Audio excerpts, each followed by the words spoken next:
Hey guys, welcome to the show Wedding in a Box.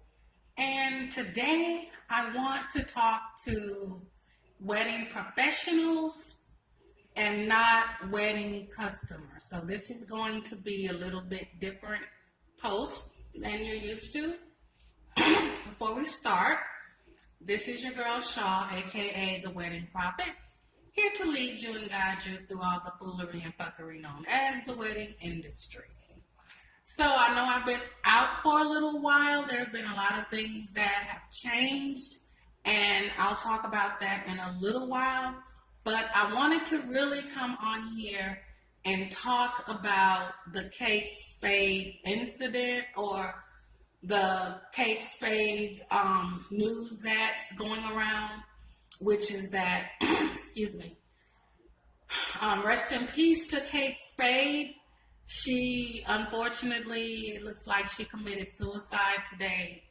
And all of the articles have just really been talking about how successful she is and how she built this huge, her company was worth these billions of dollars and everything like that.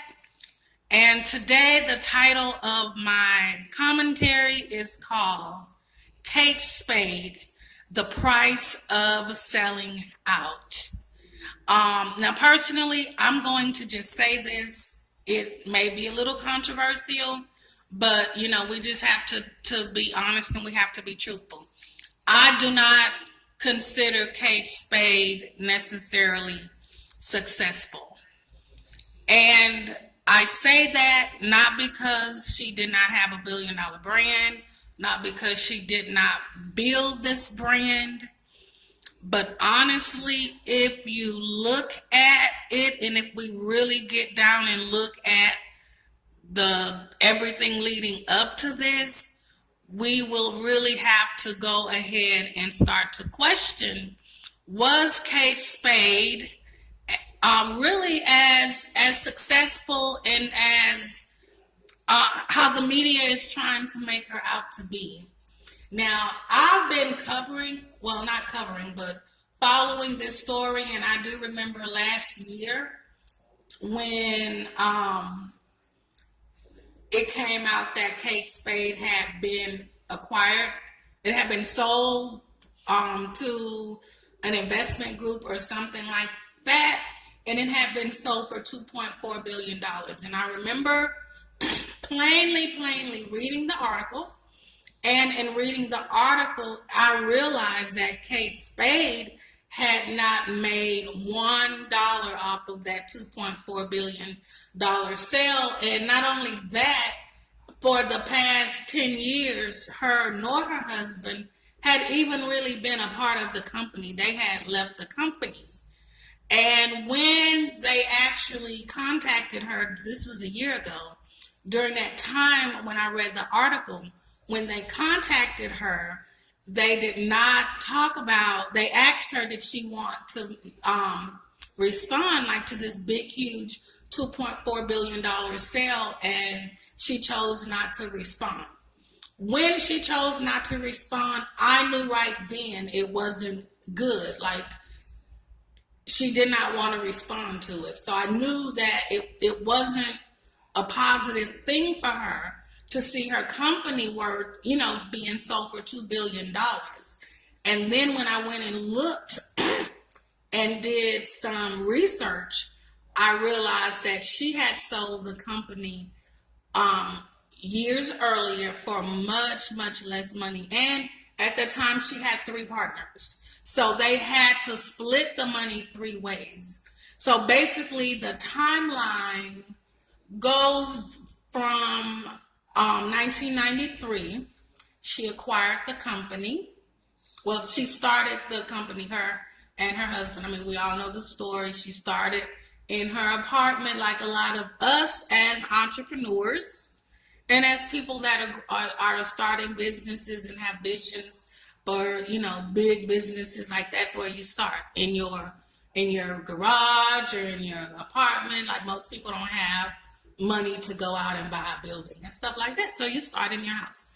So from starting in her house, it was discussed and I've read several articles, so not just one. I've read Forbes, New York Times, like, piecing together this story, really, getting an understanding. And I will admit, I have a lot of questions I would like to have answered, and maybe some of you can answer these questions, and I'll ask them, as I'm going through this timeline, and how this should be a cautionary tale to all of us about really selling out. And that's what it comes down to. Like, a lot of times, we as entrepreneurs, or just in life, period, we decide to sell out. And normally, the price that we sell out for, once we get into it and that runs out, like, we look around and see that there's no reason we should have sold out that early. Like,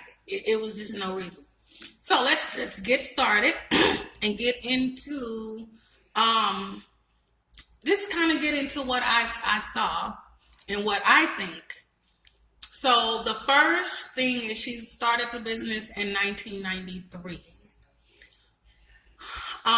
It said that the first 3 years that they were really ready to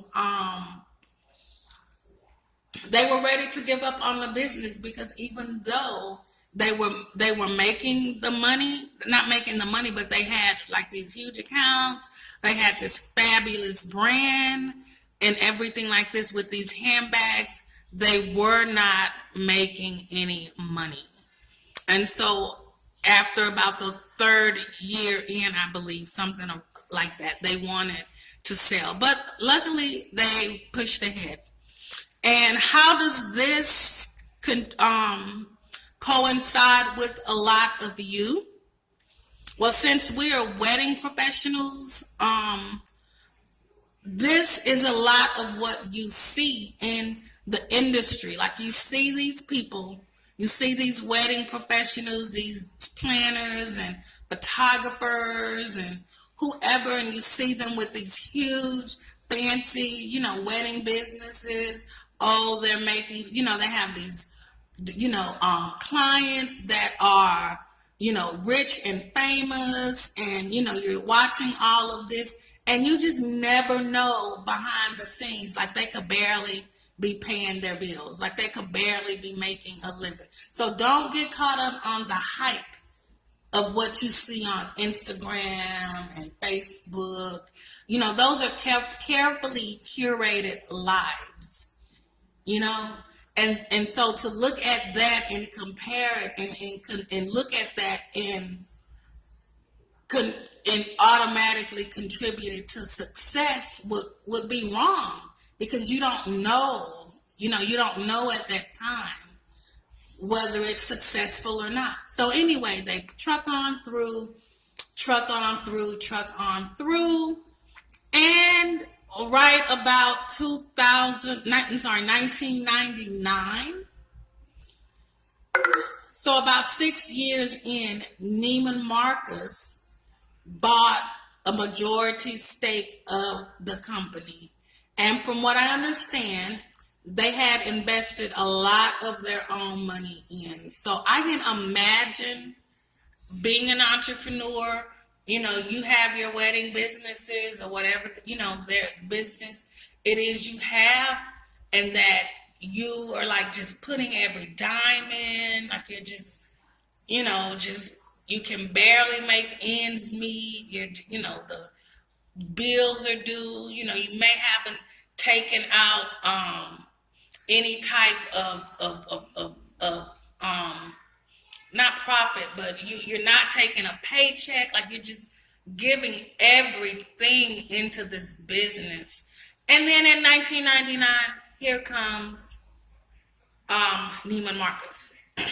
And Neiman Marcus buys a 56% share of Kate Spade. So right then and there, they are in control now. But they have money. So I'm sure there was this big, huge relief. And I think they paid $36 million for the 56%. So I can just imagine, just imagine being this struggling company.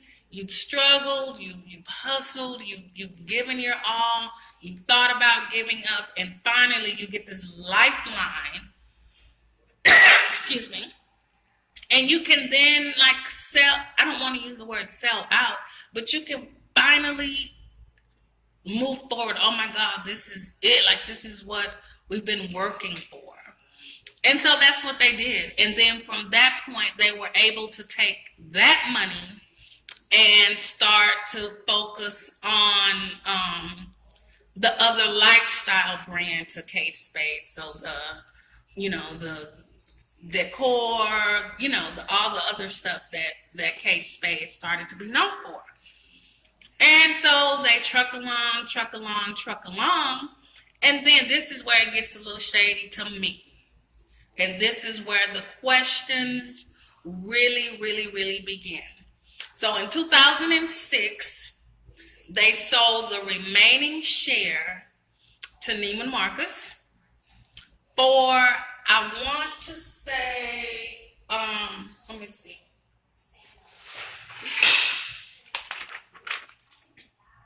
In 2006,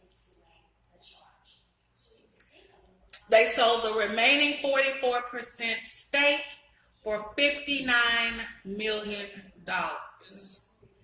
And they also stepped away. Now, this is where it gets dirty, and this is where it gets funky, and this is where you need to pay attention, because this is where the sellout begins. And this is why you have to know that these companies don't have your best interest, and do not sell out. Do not sell out, and that's not just with money. That's in life, period. Okay, so they buy the company, the other 44%, for $59 million in 2006. And then, so we'll just say $60 million in 2006.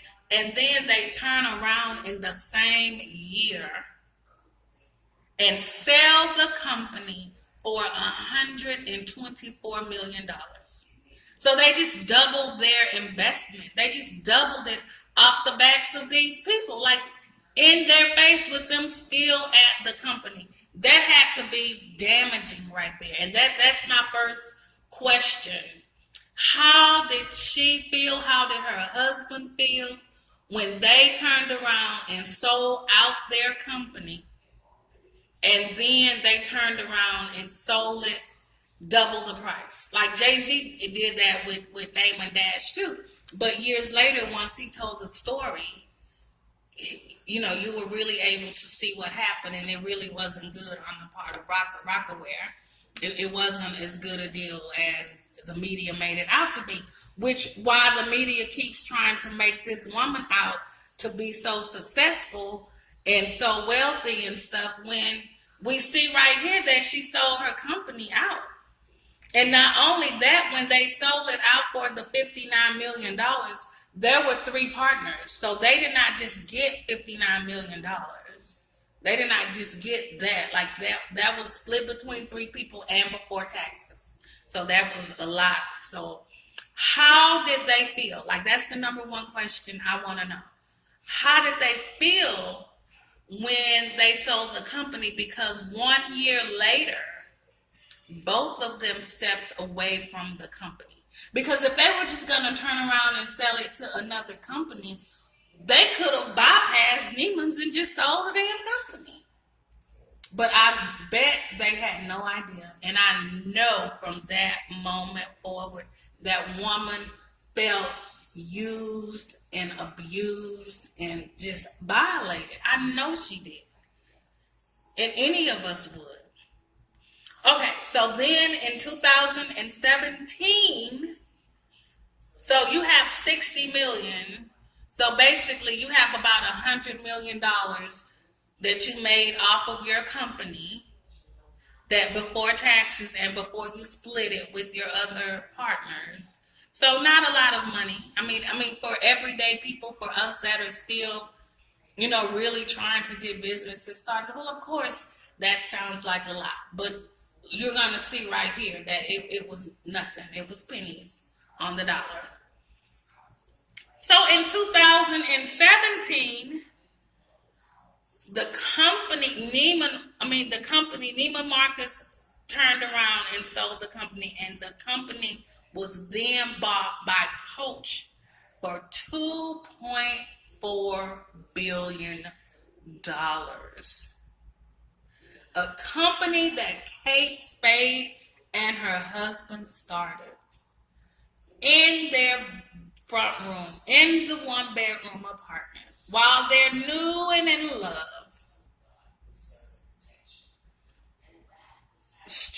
Hard work, did all the heavy lifting, everything that it takes to make a successful company. All the hard work for a damn company with just because they had more money to come in, wiggle your company out from under you, and literally make billions of dollars off of your hard work that you're not even involved in anymore. And you don't get a dime. Why? Then my next question is, why, when they sold the company, why didn't they ask to get like a percentage, like a royalty or something? I mean, we have many, many questions. And so that's why we just can't say that this woman was successful. For all we know, for these next 10 years, she could have been chasing this dream again, trying to strike it rich again, trying to strike gold again, because she felt her company was stolen from her. I mean, we don't know. We do not know. But what we can, as entrepreneurs, learn from this is that we are not going to sell out. No, now maybe she did not want the company anymore. Maybe, I don't know. Was she passionate? What will make this woman sell out her company that cheap? Was the company in distress? Like, we need an interview and we need to know. Now, I will come back and add some more, because I did find the last interview that her and her husband did, and I have not had a chance to watch it. So I'm going to go and watch this interview. And after I do that, I may come back and add, some extra to it, to the video or something like that. I'm not sure yet. But I just wanted to come on and talk about this and talk about, your wedding business, and how you have to have something greater than yourself. You cannot sell out. This is what happens. This is the cost of selling out. And selling out does not necessarily have to mean money. We see it here in the money form, in its most bam in your face form. But selling out could be doing things you don't want to do, hooking up with people you don't want to hook up with. Like, it could mean a whole lot of different things. But let this be a cautionary tale as to selling out, believing in what you do, and moving forward. But like I said, we need a lot of questions answered, because we don't know why they sold out. We want to know why they sold out. Why did she sell out? Were they in money trouble? Were they in financial trouble? Were they not able to turn a profit on their own? Like, we need to know how this woman built a multi-billion-dollar company that she was barely able to profit off of. Would it have been better to stay small and independent than jumping on the mainstream bandwagon? Because in the end, it really did not in any way, it did not profit her. It did not profit her, but she does have a new line out I think it's called some. I can't remember the name. I'll put it. I'll add it. But the stuff is really really cute. It's really cute. I saw some sandals. It may be in memory of her. I'll try to buy a pair. But they were really really cute. But anyway, I think that'll be enough. I'm going to just ask, how do you feel? Do you feel like it's worth it to sell out? Do you think she should have sold out? Do you think the stress of knowing her company sold for $2.4 billion dollars and she was not able to profit off of that? Do you think that played any part in her taking her own life? Let me know in the comments and we'll continue this conversation. Bye.